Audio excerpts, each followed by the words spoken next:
My name is Maria Hricinak. I manage the evidence section for the Buncombe County Sheriff's Office. I've been with them for about 2.5 years. Before that, I worked with the police department for about 7.5 years. My basic duties: manage the evidence from the time it's turned into the evidence section, process it, maintain it. Then when it comes time to dispose of it, I dispose of it according to statute. This is the general evidence area. We also have a separate homicide vault, gun vault, drug vault, and money vault. Smaller items that fit in envelopes, I keep it over in the main section.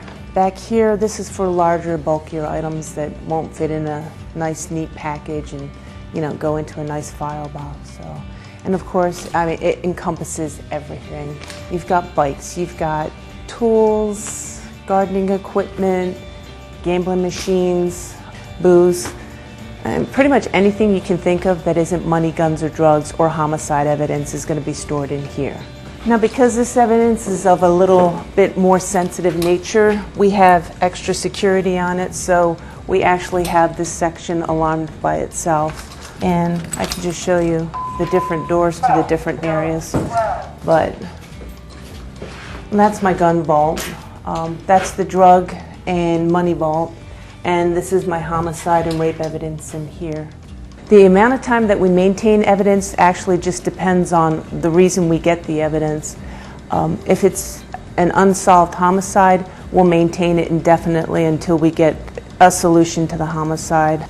If it actually goes to the courts, there's factors determining how long we have to maintain homicide. And it gets into like statutory law and it gets complicated, but it can be anywhere from indefinitely to we can dispose of it with a court order or the DA's authorization.